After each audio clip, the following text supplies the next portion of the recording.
Abramos nuestra Biblia en esta noche en el capítulo 3 del libro del Éxodo.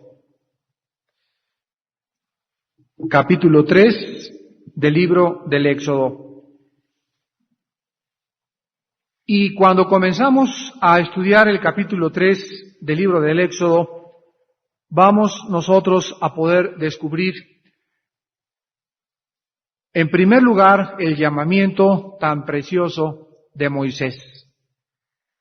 Antes de que pudieran las condiciones del capítulo 3 cumplirse, antes de que Dios iniciara con este llamamiento de Moisés, su gigantesco proyecto de liberación de su pueblo Israel de la tierra de Egipto, Dios tenía que haber cumplido antes tres cosas o tres propósitos muy grandes. Y en primer lugar, tenía que preparar, número uno, a su instrumento. Ya vimos nosotros en la clase pasada de qué forma Moisés, saliendo de Egipto, él creía que él era el escogido de Dios y no se equivocó. El problema de Moisés fue que se equivocó en el tiempo de Dios, en la preparación de Dios y en el método de Dios. Moisés entró al ministerio fuera del tiempo de Dios, no usó el método de Dios, ni tampoco Moisés pudo estar preparado cuando salió de Egipto para servir a Dios. Entonces Dios lo manda a una escuela y no lo mandó al Seminario Teológico de Dallas, ni tampoco lo mandó al Instituto Moody de Chicago, ni a ningún instituto teológico, sino que lo mandó a la escuela de Dios. Y la escuela de Dios se llama la escuela del silencio. Moisés, pues, tenía que ser preparado, lo vamos a ver en unos momentos, en la escuela de Dios. Número 2, Dios tenía también que preparar al pueblo para que cuando Moisés llegara, el pueblo estuviera listo para recibirlo. Y en tercer lugar, Dios también tuvo que preparar la muerte del faraón para que surgiera otro faraón y el faraón al cual Moisés se iba a enfrentar fuera el faraón que pudiera recibir a Moisés y que no estuvieran persiguiéndolo porque había pena capital y se tenía un precio por la cabeza de Moisés. Entonces Dios, en primer lugar, tiene que preparar a un hombre para esta gigantesca misión de liberación, y este hombre, este instrumento de Dios, cuando estudiamos más y más y más la estatura tan increíble espiritual de Moisés, encontramos principalmente que el hombre que Dios tenía que preparar tenía que ser un hombre, escúchenme muy bien, tenía que ser un hombre a prueba de presiones. Un hombre que soportara presiones extraordinarias, emocionales, psicológicas y espirituales. Hoy en la mañana que ahí en Cuernavaca estábamos corriendo en una pista, una de las personas que nos acompañaban en nuestro correr, jogging, como dicen en inglés, ¿verdad? En nuestros paseos matinales, me venía diciendo: Armando, ya perdí el trabajo, ya no tengo trabajo en donde estar, tengo otros problemas con mi esposa, me siento que me estoy volviendo loco, tengo 45 años, me dijo, y hace 10 años me decían que un trabajo, cualquier cosa, ya no me molestaba, pero ahora siento que en mi edad todo se agrava, todo es más grande y estoy a punto de explotar. Desde luego que le dije, mi respuesta inmediata fue: tú necesitas a Jesucristo, porque cuando Jesucristo entra a la vida del ser humano, Jesucristo nos comienza a dar el poder para resistir presiones. Y cuando el ser humano no tiene al Dios de la Biblia de su lado, las presiones llegan al grado, como este amigo mío en Cuernavaca, no cristiano, que no lo deja dormir, pierde peso, me dice que ha perdido como 10 kilos, tiene pesadillas, se le está cayendo más rápido el pelo, quién sabe cuántas consecuencias tiene de su neurosis y de ese estado emocional en el que él vive porque no puede resistir las presiones. Imagínense ustedes al hombre de Dios, Moisés, llevar a través de un desierto. Fíjense, no lo llamó Dios a pastorear una iglesia, ni lo mandó de evangelista. No, Dios mandó a Moisés a soportar a más de 1,5 millones de personas. a estar soportándolos día y noche. Todo el día se estaban quejando, todo el día murmuraban contra Dios, lo amenazaron, atentaron contra su liderazgo, y ahí tenemos a ese hombre que Dios, como a Jeremías, lo había puesto como muro, como puerta, como cerrojo en contra de sus enemigos. Ese hombre, cuando Dios lo llamó en el capítulo 3, estaba listo para comenzar a llevar a cabo la misión de Dios. Una de las preguntas que quiero contestarles en esta noche rápidamente es ¿por qué el desierto es la escuela preferida de Dios? Y he encontrado algunas razones. La primera es que en el desierto o en la soledad, le vamos a llamar nosotros la soledad, se puede escuchar más claramente la voz de Dios. En la soledad se puede escuchar más claramente la voz de Dios. Si ustedes no tienen, mis hermanos, un tiempo diario a solas con Dios, de preferencia en la madrugada, ustedes nunca van a aprender a conocer a Dios. Es en la soledad y en el silencio donde el corazón puede escuchar de una forma más clara la voz de Dios. En segundo lugar, en la soledad no se oye la voz del mundo, ni tampoco los ruidos de una ciudad. Ahí estaba Moisés fuera de los ruidos del mundanal mundo. En tercer lugar, no se oye la voz del mundo, ni tampoco se oye el afán del dinero, ni de amasar fortunas. Ahí Moisés no oía que subieron los bonos y que los potrobonos y no tenía tiempo de leer el Heraldo ni tampoco el Nacional, no podía consultar la bolsa de valores si subieron, si bajaron. Ahí estaba Moisés aislado totalmente de todas las cosas que estaban en el mundo sucediendo. En quinto lugar, tampoco se escuchan en el desierto los aplausos, los elogios y la gente que está tratando de agradar a los demás y elogiando la grandeza del hombre. Ahí nadie le podía decir a Moisés, qué grande hombre eres Moisés, a menos que las lagartijas pudieran hablar. También en sexto lugar, en el desierto no hay ni la fama ni la ambición del mundo y ahí no hay nadie que pueda tentar. En el desierto Moisés no tenía el canal 13, ni la parabólica, ni las muchachas ahí en bikinis, ni anuncios de la Coca-Cola con muchachas en bikinis. Moisés estaba aislado totalmente en un mundo donde lo único que él podía escuchar era la voz del Dios del cielo.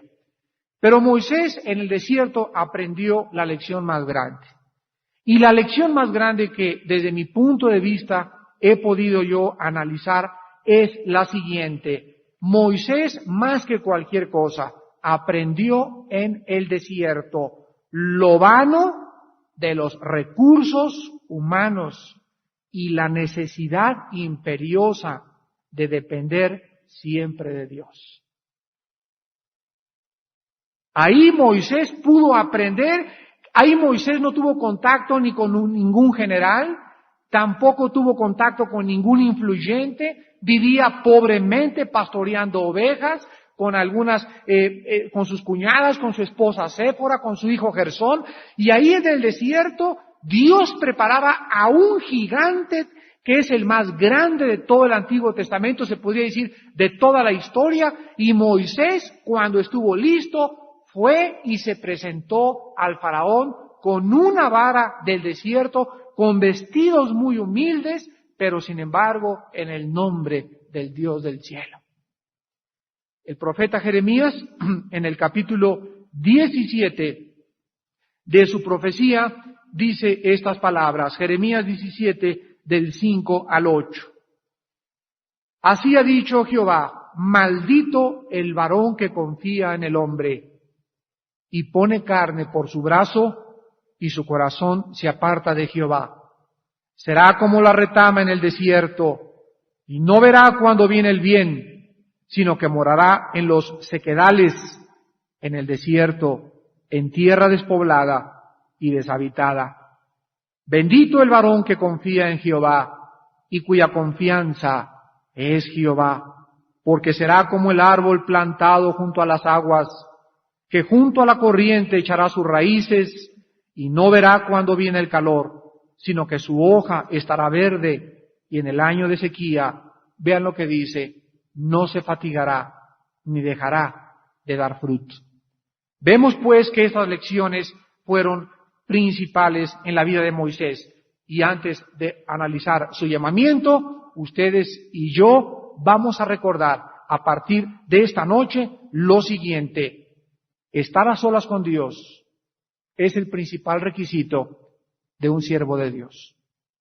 Vuelvo a repetir, estar a solas con Dios y tener un tiempo con Dios todos los días en la soledad es el requisito que Dios busca y que Dios anhela para que cualquier persona pueda estar listo para poder servirle. Vamos a leer pues en el capítulo 3 del libro del Éxodo los primeros 5 versículos donde encontramos, después de todos estos preparativos tan minuciosos y tan detallados, el llamamiento del gigante más grande de toda la Biblia. Apacentando Moisés las ovejas de Jetro su suegro, sacerdote de Madián, llevó las ovejas a través del desierto y llegó hasta Horeb, monte de Dios. Y se le apareció el ángel de Jehová en una llama de fuego en medio de una zarza. Y él miró y vio que la zarza ardía en fuego y la zarza no se consumía. Entonces Moisés dijo, iré yo ahora y veré esta grande visión. ¿Por qué causa la zarza no se quema? Viendo Jehová que él iba a ver, lo llamó Dios de en medio de la zarza y dijo, Moisés, Moisés. Y él respondió, heme aquí. Y dijo, no te acerques, quita tu calzado de tus pies, porque el lugar en que tú estás, tierra santa es. Y dijo, yo soy el Dios de tu padre, Dios de Abraham, Dios de Isaac y Dios de Jacob. Entonces Moisés cubrió su rostro, porque tuvo miedo de mirar a Dios. Horeb es una sierra. Horeb es una agrupación de montañas y el monte Sinaí es una montaña que pertenece a esta sierra. Y fue en esta misma montaña o en este mismo lugar donde más tarde Dios también comisionó a Elías. Los árabes llaman al monte Sinaí en árabe Jebel Musa, que significa monte de Moisés. Y fue en este lugar específico geográfico donde el gigante de Dios Moisés escucha por primera vez el llamado de Dios. Y vamos nosotros en esta noche a encontrar 3 lecciones principales en el llamamiento de Moisés. La primera lección espiritual que vamos nosotros a descubrir inmediatamente es la santidad de Dios. La santidad de Dios es lo primero que descubrimos en el llamamiento de Moisés.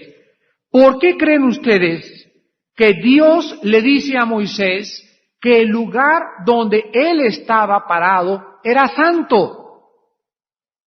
Y la respuesta es porque Dios estaba ahí. Y esto nos enseña que todo aquello donde Dios está es santo. Dios estaba en un arbusto espinoso, no atractivo, sin flores, flotando en el desierto. Había 5,000 zarzas iguales en ese momento por todo el desierto. Pero la particularidad y la singularidad de esa zarza era que en ese momento la zarza era diferente a todas las demás zarzas. Y lo único que hacía diferente a la zarza era la presencia de Dios. De la misma forma, la Biblia dice en 2 Corintios 4, versículo 7, que tenemos este tesoro en vasos de barro, para que la excelencia del poder sea de Dios y no de nosotros. Miren ustedes, ¿en quién escogió Dios morar? En cuerpos frágiles, débiles, enfermizos, con la tendencia al pecado. Pero sin embargo, cuando nosotros hablamos de santos, y cuando decimos, y cuando Pablo decía a los santos de Éfeso, a los santos de Colosa, a los santos de la iglesia de Filipos. Estaba hablando de personas iguales a nosotros, sujetas a pasiones, personas que no habían sido perfeccionadas por el poder de Dios, pero la palabra santo se usa con ellos y se usa con nosotros.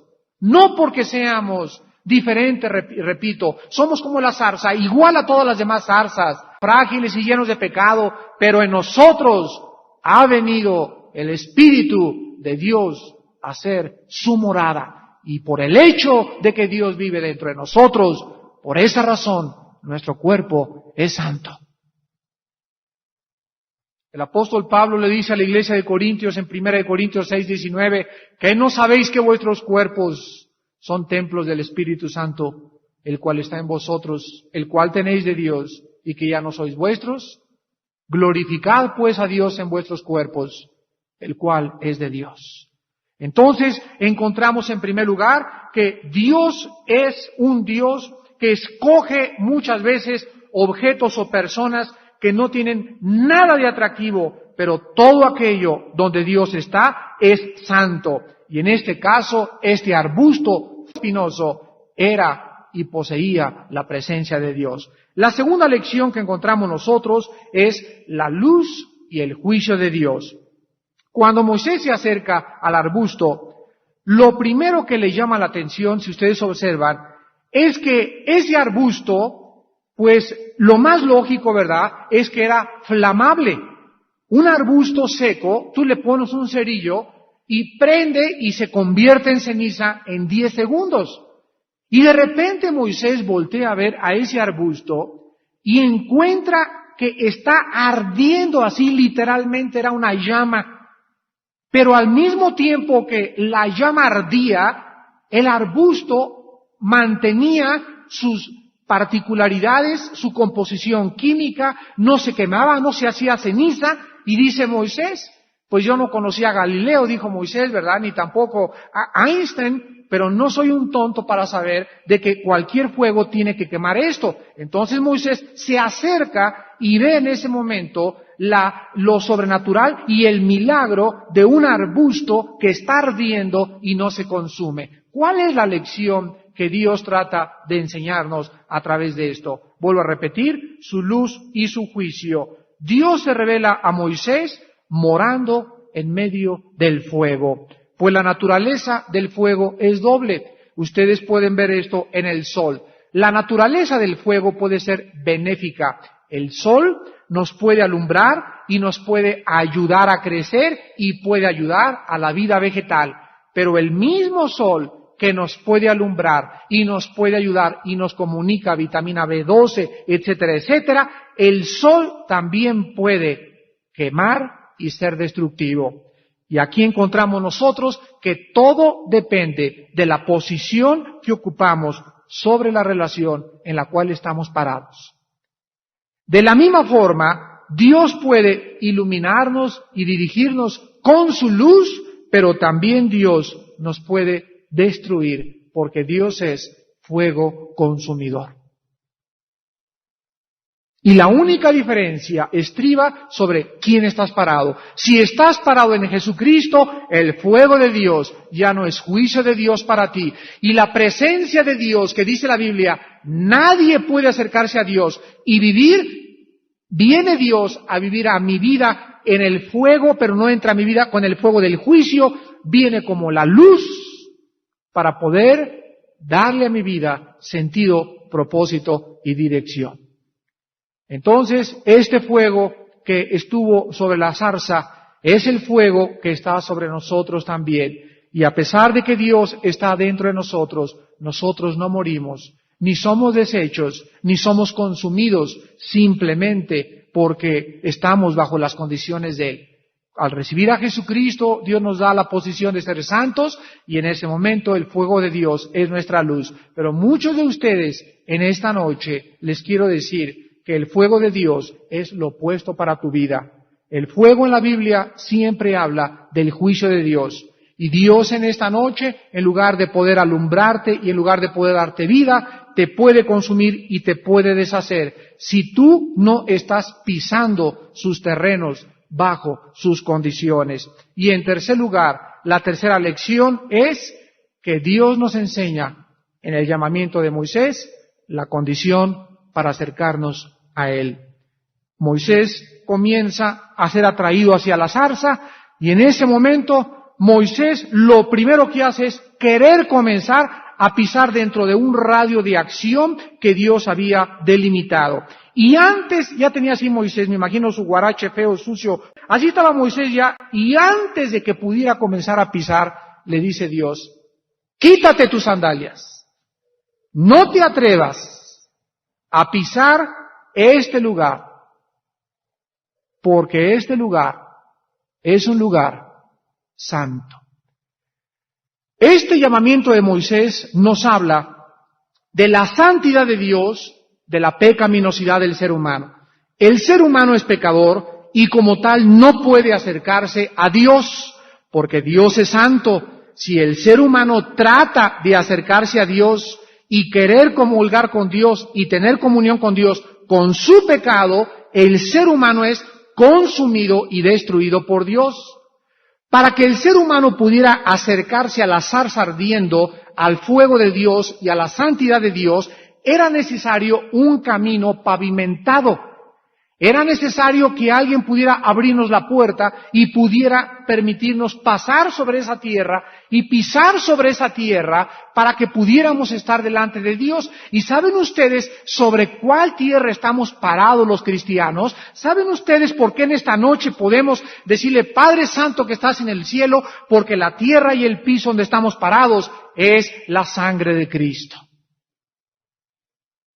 La sangre de Cristo es el camino nuevo y vivo, dice Hebreos 10, que nos abrió Dios para poder acercarnos delante de su presencia.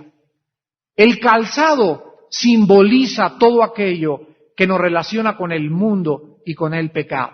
Vean ustedes en la primera carta de San Juan, primera de Juan, capítulo 1, de qué forma aún ya, habiendo sido hechos santos, habiéndonos santificado mediante el Espíritu de Dios, habiendo sido lavados y justificados por la muerte de Cristo, la Biblia dice en primera de Juan capítulo 1, versículo 5 en adelante, este es el mensaje que hemos oído de Él y os anunciamos, Dios es luz y no hay ningunas tinieblas en Él. Escuchen. Si decimos, qué fácil es decir, ¿verdad? Soy cristiano. Es muy fácil hablar. Si decimos que tenemos comunión con Él y andamos en tinieblas, mentimos y no practicamos la verdad. Pero si andamos en luz, como Él es luz, tenemos comunión unos con otros y la sangre de Jesucristo, su Hijo, nos limpia de todo pecado. Quiero que ustedes observen que la sangre de Cristo opera en la luz. Cuando un cristiano camina en la luz, puede decirle a Dios cuando se sale de la luz, perdóname Señor, te confieso mi pecado, y la sangre de Cristo inmediatamente nos restaura a continuar pisando los terrenos de Dios. Entonces, al acercarnos a Dios, debemos recordar siempre que debemos lavarnos con la sangre de Cristo. No te atrevas mañana a levantarte en tu casa, no te atrevas a abrir la Biblia, no te atrevas a orar, no se atrevan a tomar la cena del Señor. Cuidado con la cena del Señor, que es la conmemoración más sagrada que existe bajo la asamblea cristiana, el momento que el pueblo de Cristo recuerda el precio que se pagó por nosotros. Cuidado al tomar la cena del Señor y tener puestos tus zapatos. Cuidado al tratar de pisar y caminar con Dios, de querer creer que Dios te va a oír si en tu vida hay pecado. Dios es un Dios santo y Dios se revela a Moisés como el Dios que no va a permitir que nadie pise sus terrenos mientras el ser humano no cumpla las condiciones de la santidad. Ahora regresamos al Éxodo y encontramos del versículo 6 al 10.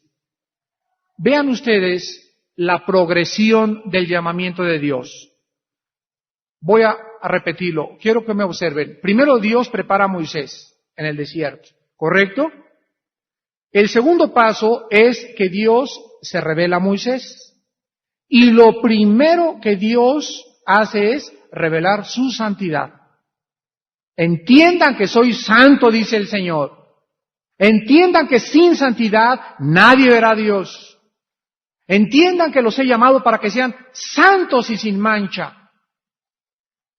Y una vez que el ser humano, una vez que el futuro líder de Dios comienza y comprende la santidad de Dios, lo mismo que Isaías. Isaías, antes de ser enviado, Dios se reveló en el capítulo 6 de Isaías como un Dios que moraba en un trono alto y sublime, y 3 serafines decían día y noche, Santo, Santo, Santo, Jehová Dios de los ejércitos.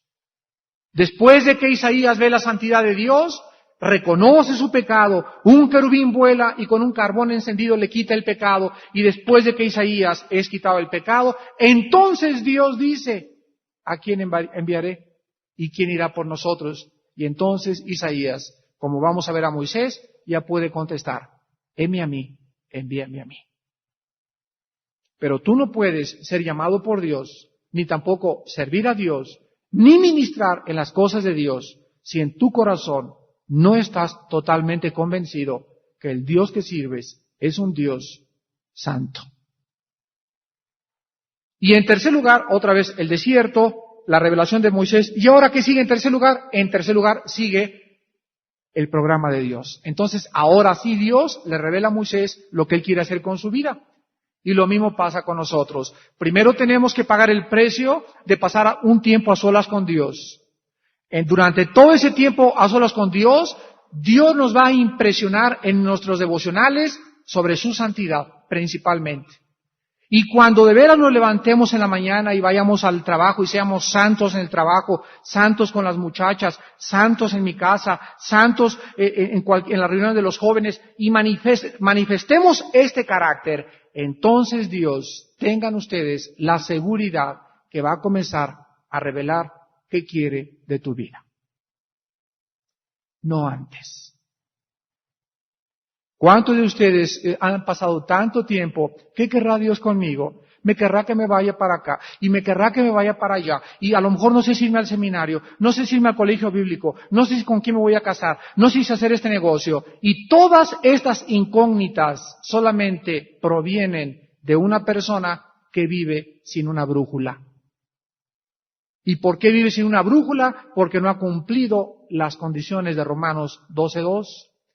No os conforméis a este mundo, sino transformar vuestra mente para que comprueben, ahí está, para que comprueben cuál sea la buena voluntad de Dios. Y dice ahí Romanos 12:2, que la voluntad de Dios es buena, número 1, número 2, es agradable, y número 3, es perfecta.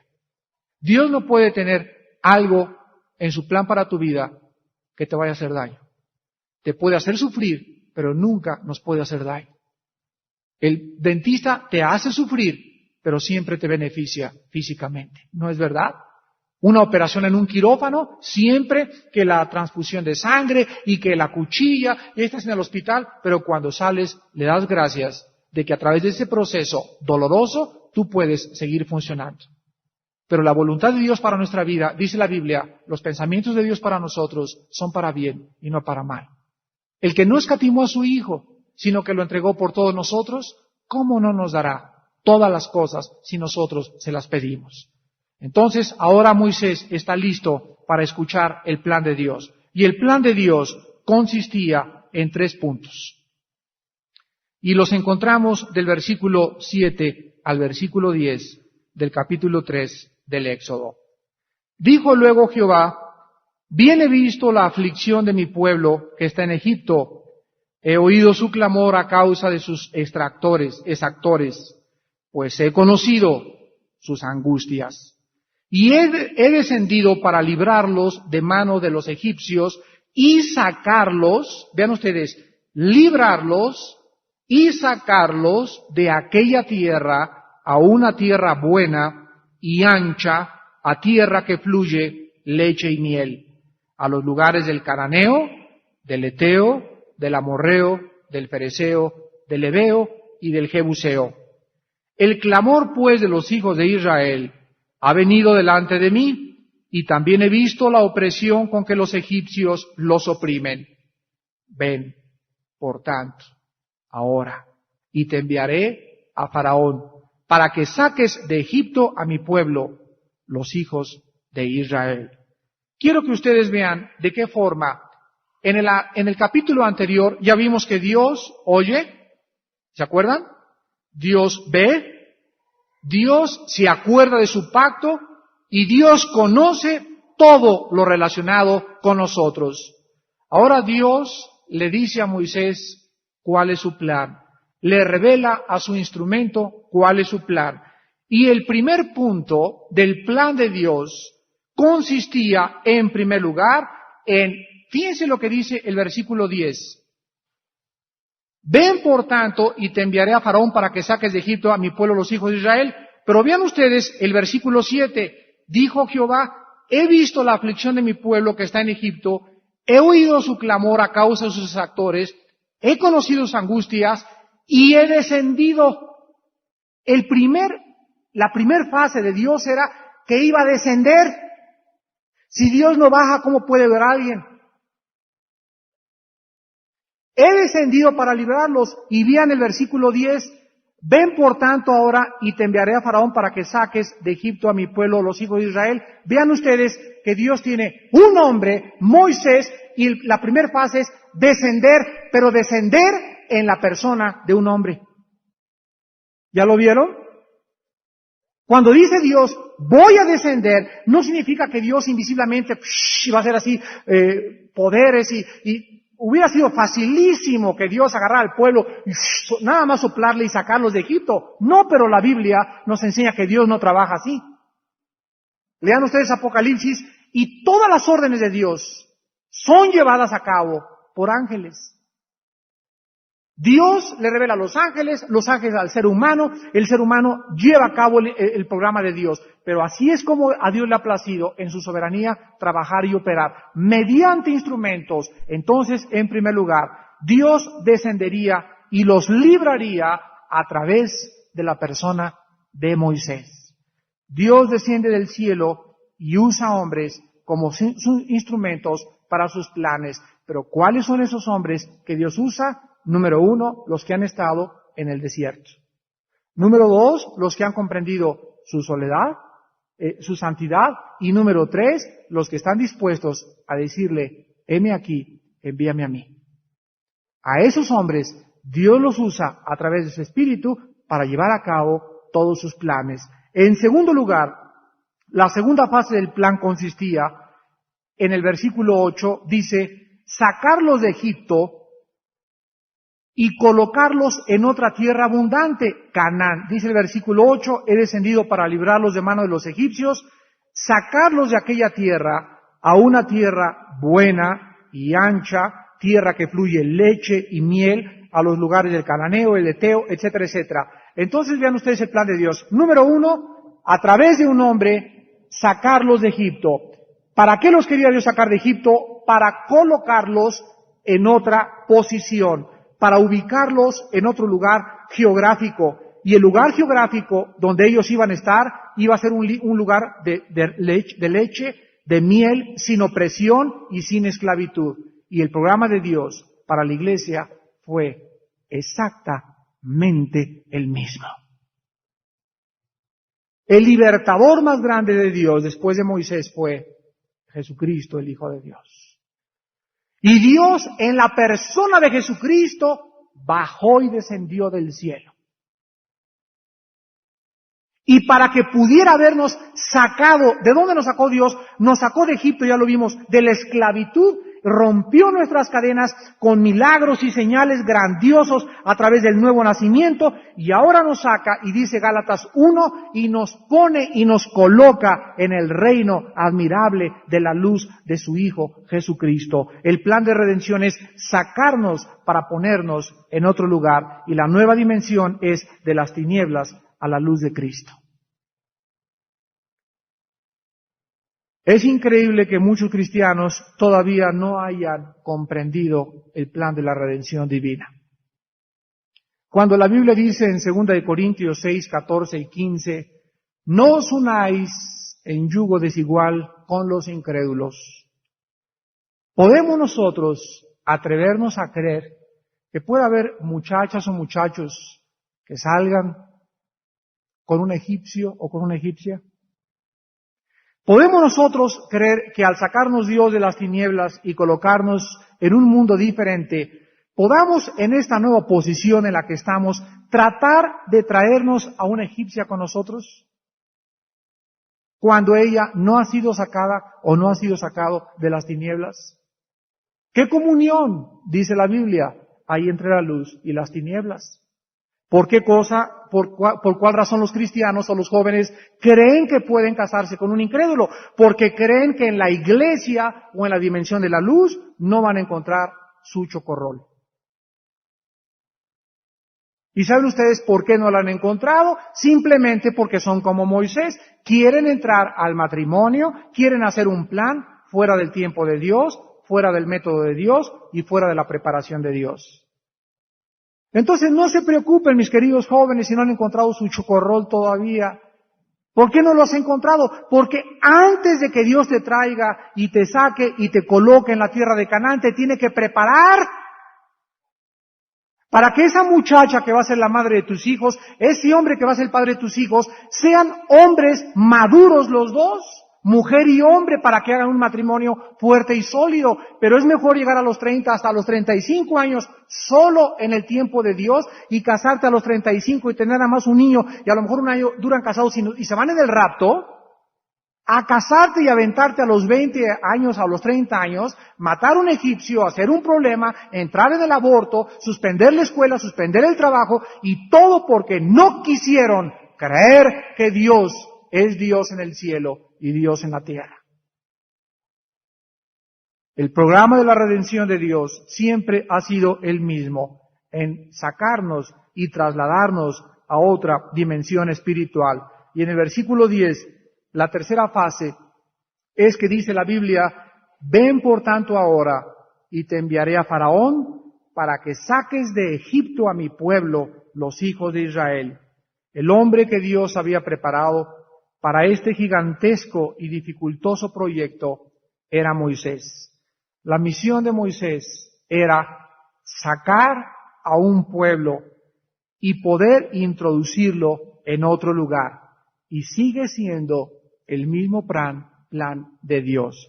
Cuando Dios te salvó a ti, Juanita, y a ti, Pancho, Pedro, Filemón y Celedonio, cuando Dios nos salvó a nosotros, es para prepararnos a nosotros y introducirnos en el hogar donde vivimos para que nosotros saquemos a mi mamá, a mi papá, a mis hermanos, a mis hijos, los saquemos de los ídolos, los saquemos de las tinieblas y los introduzcamos en la tierra donde Jesucristo lo ha hecho posible con su muerte. Esa sigue siendo la misión de Dios. No nos salvó Dios para que estuvieras en tu casa ahí.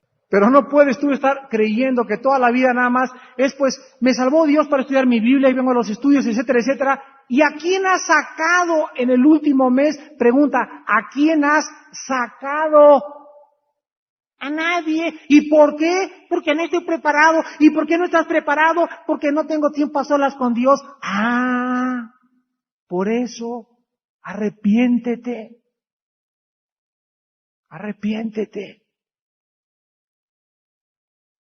La única respuesta es esa, no has sacado a nadie todavía, porque no tienes tiempo para estar en la escuela del desierto con Dios. Más adelante vamos a estudiar que la primera parte del plan de Dios tuvo éxito. Se cumplió. Moisés sacó al pueblo de Egipto, pero la segunda parte del plan fracasó. Moisés no pudo introducir a la gente que sacó de Egipto en la tierra de Canaán. Toda esa gente que sacó Moisés de Egipto se quedó en medio. Y se quedaron 40 años.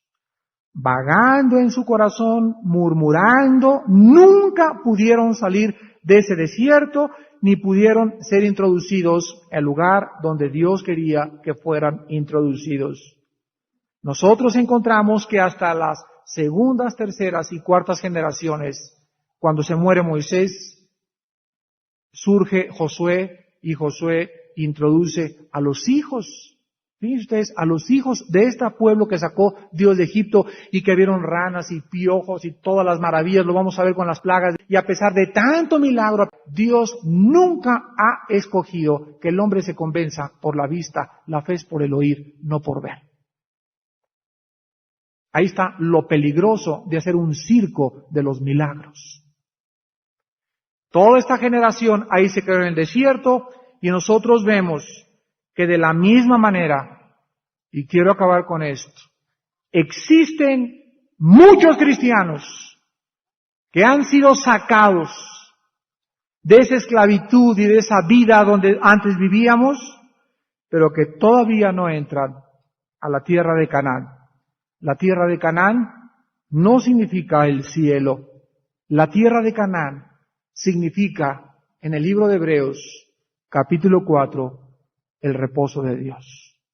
Y vean ustedes, Hebreos capítulo 4, de qué forma el escritor a los Hebreos nos recuerda al pueblo que fue sacado de Egipto. Y dice Hebreos capítulo 4, temamos pues, no sea que permaneciendo aún la promesa de entrar en su reposo, alguno de ustedes parezca no haberlo alcanzado. Porque también a nosotros se nos ha anunciado la buena nueva, como a ellos. ¿Quiénes son ellos? El pueblo israelita, el que fue sacado de Egipto. Pero escuchen, pero no les aprovechó el oír la palabra, por no ir acompañada de fe en los que la oyeron. Pero los que hemos creído, entramos en el reposo de la manera que dijo, por tanto juré en mi ira, no entrarán en mi reposo.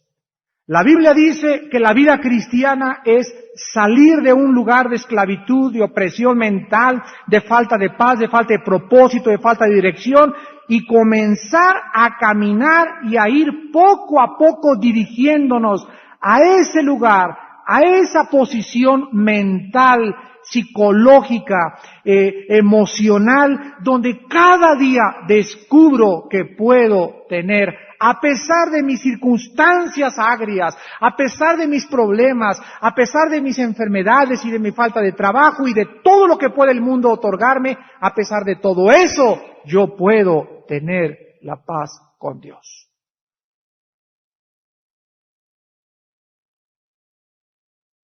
Y Dios jura, y es solemne este versículo 3, Dios jura que la gente que no tenga tiempo a solas con Él,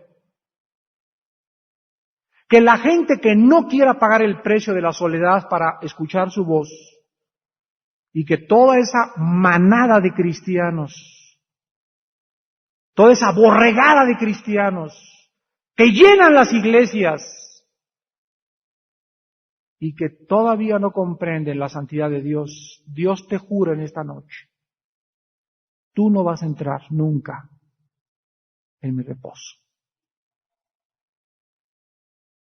Y el escritor a Hebreos dice en el versículo del 6 y luego el 11, por lo tanto, puesto que falta que algunos entren en él, y aquellos a quienes primero se les anunció la buena nueva, no entraron por causa de desobediencia.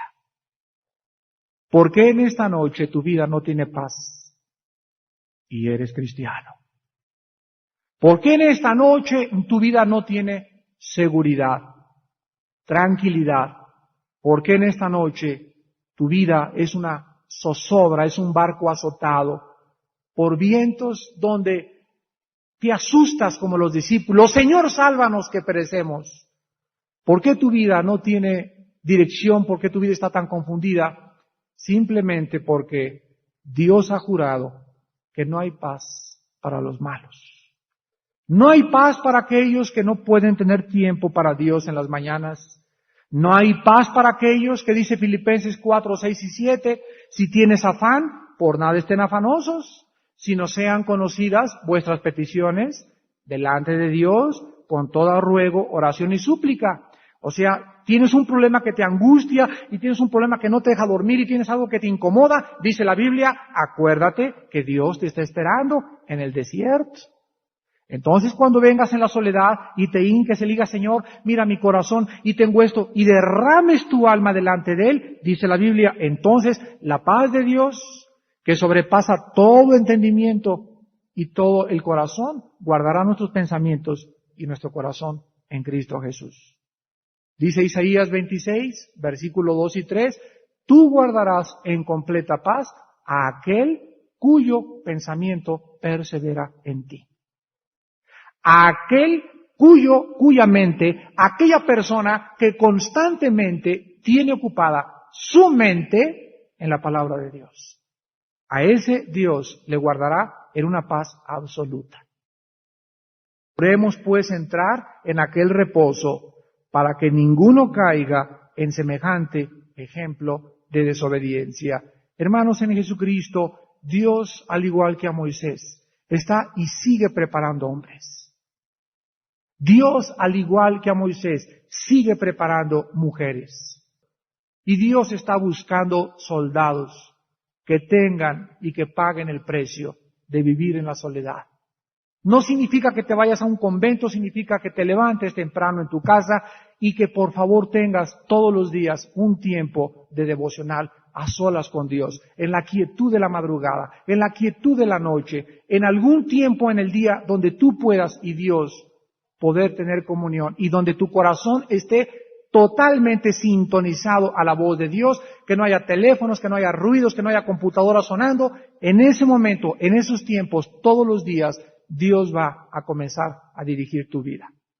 Tú vas a comenzar a descubrir en tu vida devocional la santidad de Dios, lo grande que es Dios, lo bondadoso que es Dios y también la severidad y el juicio y la ira de Dios.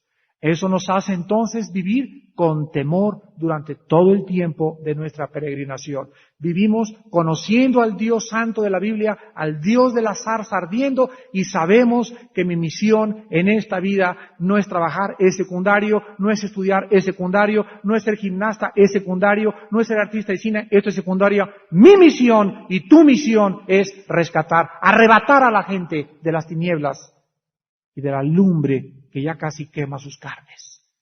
Y si no eres tú ni soy yo los que podemos hacer esto, ¿quién entonces lo va a hacer?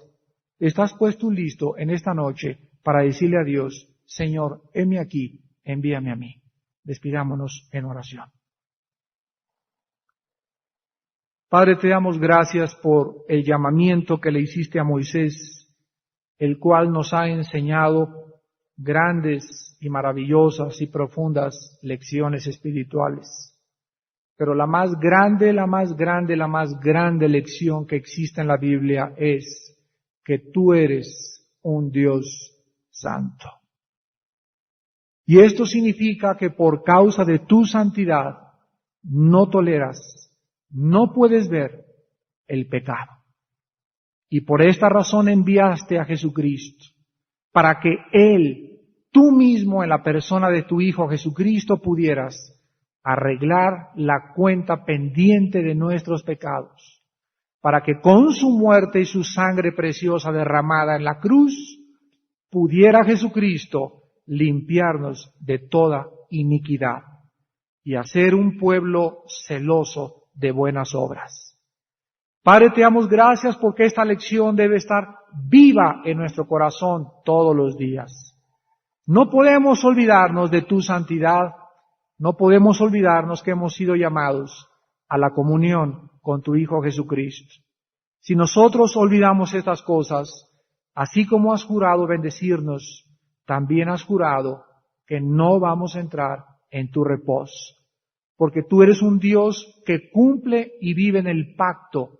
Eres un Dios de pacto y tú no puedes faltar a tu pacto, pero nosotros tampoco podemos querer salirnos con la nuestra cuando las condiciones del pacto es santifíquense los que llevan los instrumentos de Jehová.